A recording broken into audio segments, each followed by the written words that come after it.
A woman who doesn't make much money shouldn't make her husband do the chores. You really are hopeless. My mother-in-law berates me as she pleases, but at last she realizes the situation in my household. Wait, are you by any chance paying the mortgage for this house? How much are you making? My name is Dawn. I'm a 35-year-old project manager. I've been married to Jonathan for 3 years now. We occasionally argued and went through ups and downs, but now we are leading a relatively smooth marriage. I suppose we would continue this way, working hard on our careers and staying together for the rest of our lives. But there is one obstacle that greatly shakes my feelings. My mother-in-law. I've disliked Kim from the moment I met her. It's because she has been bullying me from the start. So, you're Jonathan's fiancé, huh? I will toughen you up, so brace yourself. She grinned with an audacious smile. Hearing such comments from someone I had just met obviously made me feel uneasy. When I first visited my in-laws after getting married, she, as expected, bossed me around. You are so slow. When will the food be ready? I don't know where the things are in your kitchen, so it will take longer. Geez, are you talking back to me? You impudent daughter-in-law. I will straighten out that rotten character of yours. Now get to work. She's been incessantly bullying me in this manner.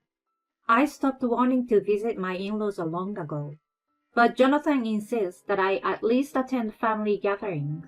I reluctantly join them, but I'm always made to help with the preparation. During those times, she never failed to belittle me. You really are useless. Nothing will ever get done.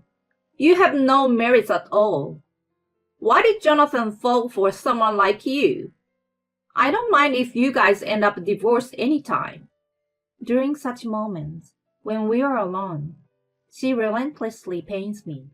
I'm normally mentally exhausted at the preparation stage. Then, during the banquet, I have to serve drinks to relatives, clear dishes, and refill drinks.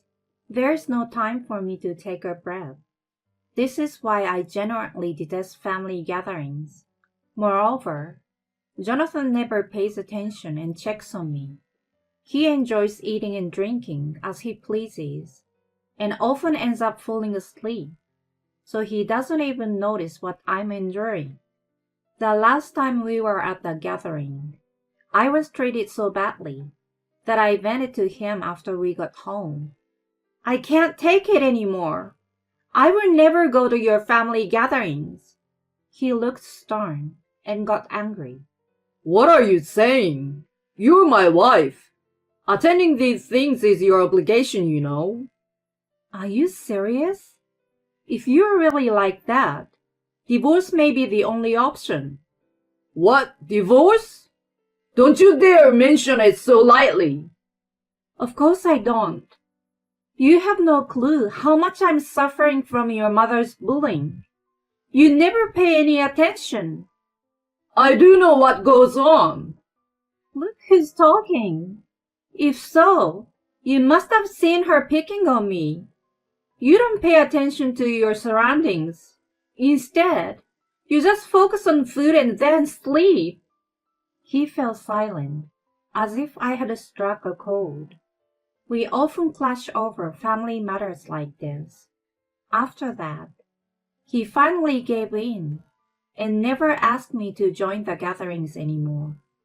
I've been able to avoid seeing Kim since the beginning of the year, which has brought me immense relief. However, it was just the calm before the storm. Not having to go to my in-laws' house anymore made me feel so much lighter, and I was able to focus on my work even more than before. I started working more overtime without any worries, and my performance improved steadily. As a result, I received a promotion. I also took on a side job during my free time and increased my income to a level I never imagined. It made me feel emotionally at ease.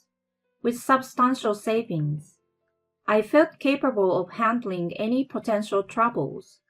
And above all, I could finally start working toward my dream of owning a home. Then, amidst all this, I received a call from a property agent. I had been visiting them and discussing various options for a while. So they informed me about new properties whenever they became available.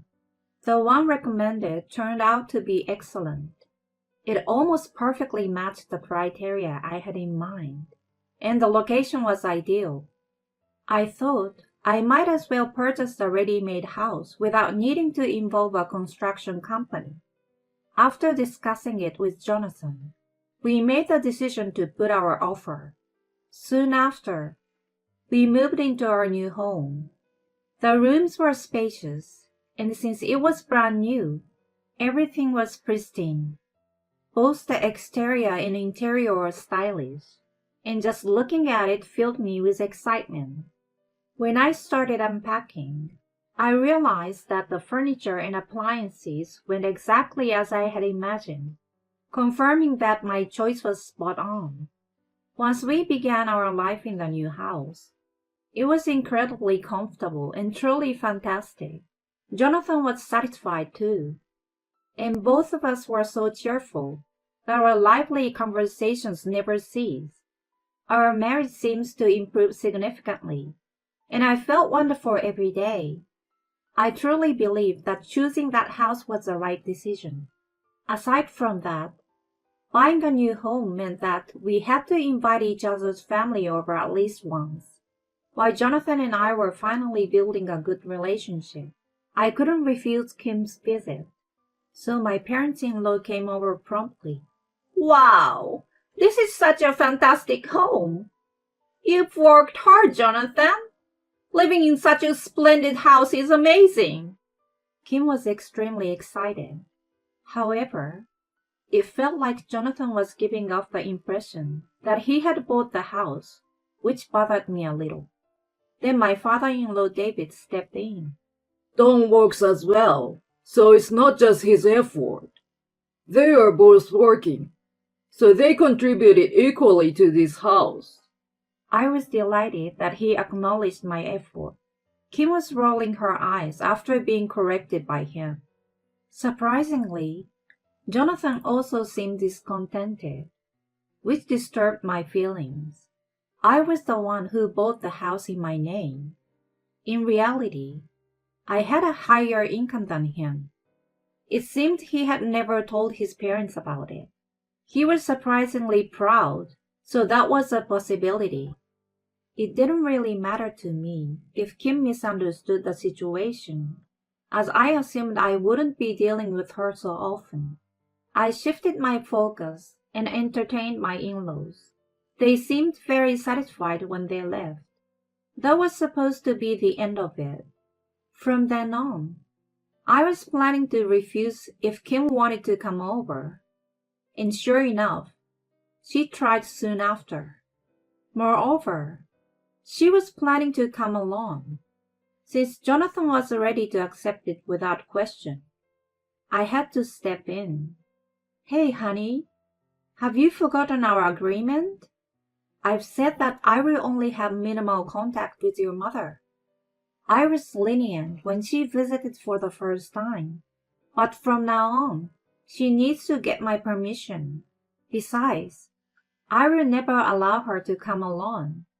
If I do, she will want to visit every day.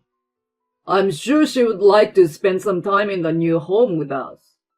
If I allow her to come alone, it's going to be a hassle for me. If David's not with her, she will create trouble. Why would she cause trouble? What do you think of my mother? Anyway, don't invite her when I'm around. I didn't budge an inch. Knowing him, I figured he would try to break the previous agreement and invite her over.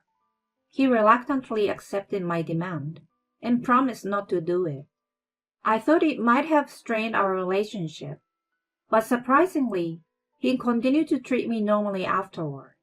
Then one day, we received news that David had fallen seriously ill and was hospitalized.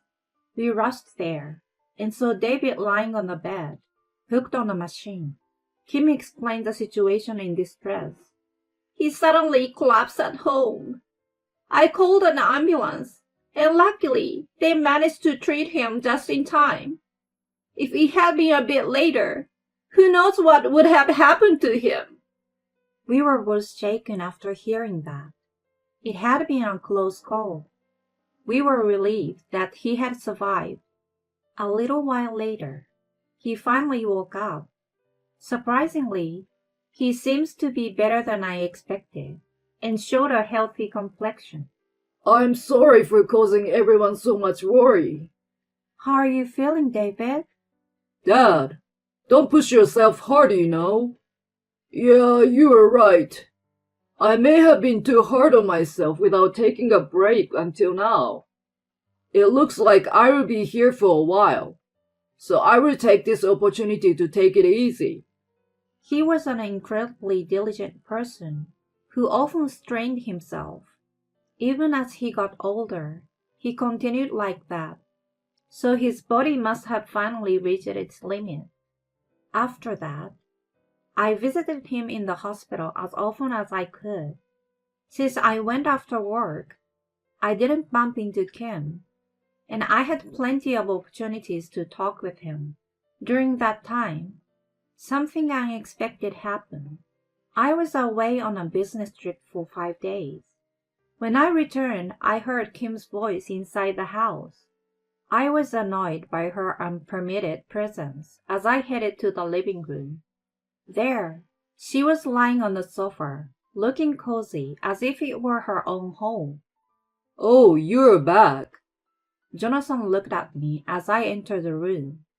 Hey, what's going on? I wasn't expecting to see you here, Kim.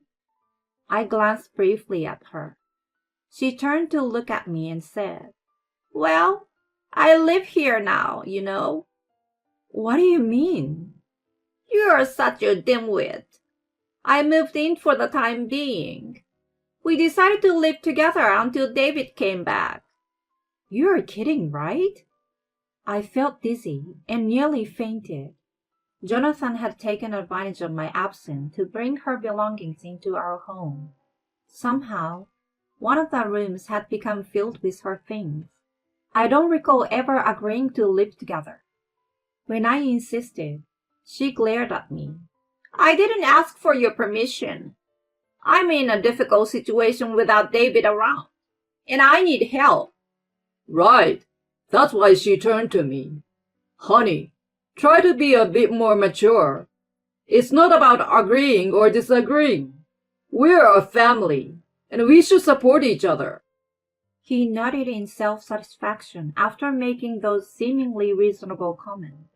Kim proudly exclaimed, That's my son. Then, if I want to invite my parents to live with us, that should be okay, right? What? Well, according to your logic, it should be. If they want to live together and need help as a family, we should support each other, right? So it should be fine, shouldn't it? No, that's not the same. How is it not the same? Don't argue with him, you wicked woman! Kim shouted, coming to his defense as he struggled to find words. I'm living here now, so there's no space for your parents to come. If you understand, start doing the housework. You've been playing around all this time, so you better work diligently from now on. I've been working all this time. It's probably not a significant job anyway. Besides, your business trip seems suspicious. You might have just taken a trip with your lover for all I know. What the heck are you talking about? My, it's suspicious how you're flustering. Jonathan, if she was really having an affair, we should demand alimony and get rid of her. Yeah, agree. Unbelievable. How much more could they belittle me? On top of it all, Jonathan had let her come to our house without asking me, and forcibly initiated cohabitation. My distrust toward him intensified rapidly. From then on, Kim gleefully resumed her previous mistreatment toward me. It was emotionally draining and challenging. I was also becoming busier at work, so there was times when I couldn't manage housework even if she scolded me. As a habit from before, I asked Jonathan to take on some tasks. Upon seeing that, Kim's face turned red with anger. What are you trying to do? Making him help with the housework? I can't handle it all by myself. He has helped me before when I was busy. You don't even earn good money, and yet you make him do housework. You really are useless, you know. He deserves a better wife than you. She continued to criticize me as she pleased. I couldn't understand why she needed to go to such length. All right then. Should we get a divorce? What? Jonathan panicked at my statement. Hold on, honey. Don't bring it up so casually. This might be a good opportunity, Jonathan. Rather than being with a woman like her, you should find someone better. But Mom, that's not possible. Why not? Well, he hesitated, choosing not to reveal the truth, possibly due to his pride. I felt there was no need to wait for his answer, so I began packing my things. I can't relax here anyway, so I will return to my family for now. Are you serious? No problem, Jonathan. With the intruder gone, we can live carefree now. Mom, be quiet. Jonathan? What about the mortgage payments and stuff? I won't pay them unless you kick her out. If she continues to stay here, I will put the house up for sale. Wait, hold on. That's going to be a problem. Hey, Don, what nonsense are you blabbering about? This house belongs to Jonathan, right? While she leaned to peer at his face, she finally seemed to realize the situation. It was because he appeared uncomfortable and turned his face away. Wait, you're the one paying the mortgage by any chance? I nodded in response. How much do you make? Well, I earn around $4,000 net monthly. Including investments and the side job, it's even higher. His take-home salary is roughly around $2,000. Oh my God! You have a much higher income. That's right. She finally learned the truth and was devastated. Don, I was wrong. I apologize, so please reconsider. You say that now, but my decision is final. I don't want to stay with Jonathan and you any longer. Divorce is definite. Oh God, honey! Don! They tried to stop me, but I left the house without paying them any mind. Afterward, I demanded a divorce through a lawyer. Jonathan resisted it until the end, but when I mentioned going to court, he quickly relented. He seems to be quite frightened of the idea of a trial. Since the house was in my name, I asked them to leave. I explained the situation to David and apologized for the divorce.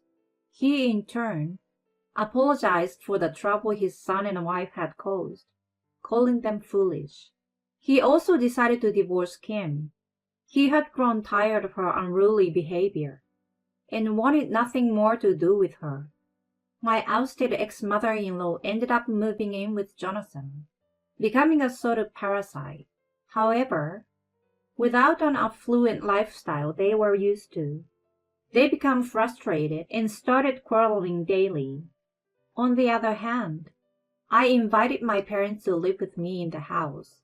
They seem very comfortable in our new home, and I find it easier to focus on my work now. I'm leading a fulfilling life at last. I'm putting romance and marriage aside. and will focus on living a harmonious life while dedicating myself to my job.